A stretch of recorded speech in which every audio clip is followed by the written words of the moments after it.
warahmatullahi wabarakatuh. Perkenalkan, saya Desinta Rahma Prajaningrum dari kelas B TRKI angkatan 2023 dengan NIM 440.123.650061.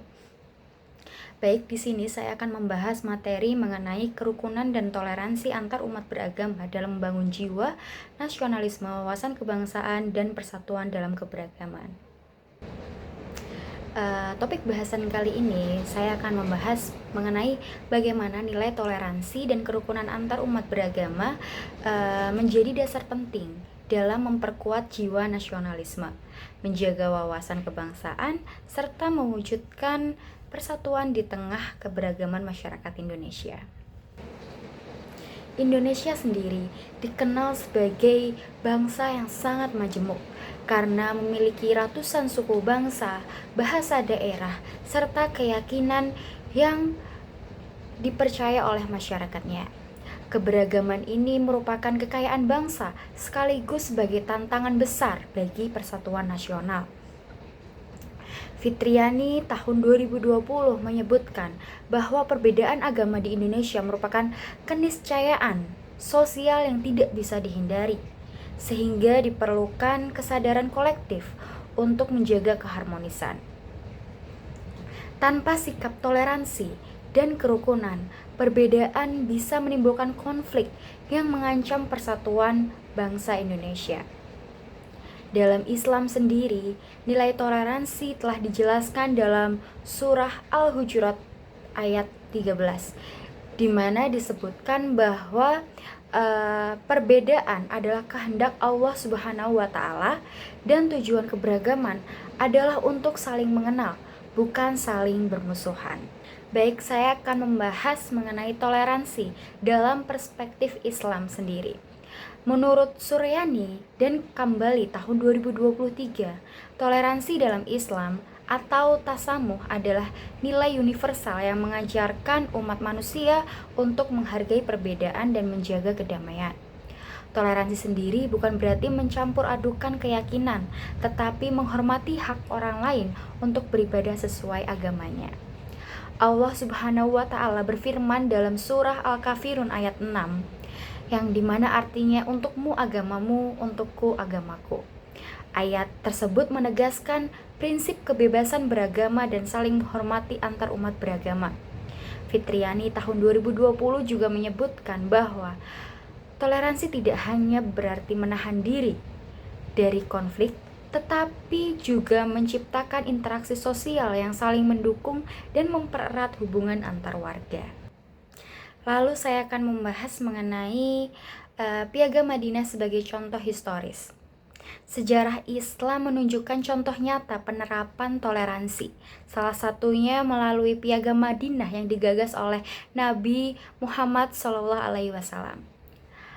Menurut Abu Bakar dan Hurmain tahun 2016 menjelaskan bahwa Piagam Madinah adalah perjanjian sosial antar umat Islam, Yahudi, dan berbagai suku di Madinah untuk hidup damai dan saling melindungi. Prinsip yang terkandung dalam Piagam Madinah sendiri mencangkup keadilan, kesetaraan, dan penghormatan terhadap hak-hak warga tanpa memandang agama. Nabi Muhammad SAW bersabda, seorang muslim adalah saudara bagi muslim lainnya. Ia tidak menzolimi dan tidak menyerahkannya kepada orang lain untuk dizolimi. Nilai-nilai ini sejalan dengan semangat kebangsaan Indonesia yang menekankan pentingnya hidup damai dalam perbedaan serta menghargai sesama. Lalu yang ketiga, saya akan membahas mengenai Pancasila dan Undang-Undang Dasar 1945 sebagai landasan teori.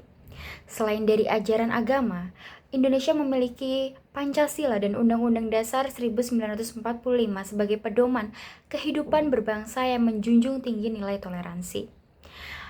Az-Zahra et al. Tahun 2025 menjelaskan, sila pertama Pancasila yaitu ketuhanan yang Maha Esa menjadi dasar moral yang menjamin kebebasan beragama bagi setiap warga negara. Sila kedua dan ketiga yaitu kemanusiaan yang adil dan beradab serta persatuan Indonesia mengandung semangat yang menghormati perbedaan dan menjaga persatuan. Pada pasal 29 ayat 2 Undang-Undang Dasar 1945 juga mempertegas hal ini, yaitu negara menjamin kemerdekaan tiap-tiap penduduk untuk memeluk agamanya masing-masing dan untuk beribadah menurut agamanya dan kepercayaannya. Dengan demikian, baik ajaran Islam maupun dasar negara Indonesia sama-sama menempatkan toleransi sebagai fondasi kehidupan bersama yang damai dan berkeadilan. Lalu, saya juga akan membahas mengenai toleransi dan nasionalisme. Toleransi juga berperan penting dalam membangun jiwa nasionalisme dan wawasan kebangsaan. Menurut Az-Zahra dan Dewi tahun 2021, mereka menegaskan bahwa melalui sikap toleransi, masyarakat dapat mengembangkan rasa saling menghargai, mengurangi prasangka, dan memperkuat solidaritas antar warga negara.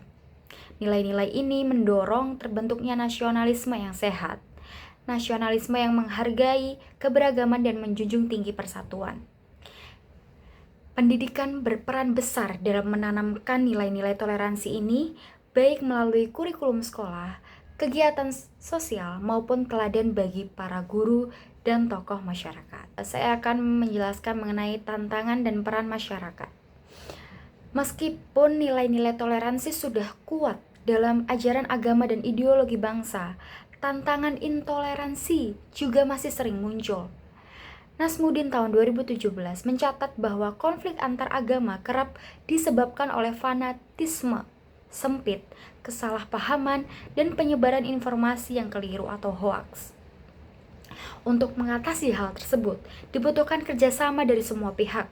Pemerintah harus memperkuat kebijakan dialog lintas agama dan penegak hukum terhadap tindakan intoleran. Tokoh agama juga harus menjadi teladan yang menyebarkan pesan kedamaian. Dari masyarakat, terutama generasi muda, harus aktif berperan dalam menjaga harmoni sosial dan menolak provokasi yang memecah belah bangsa.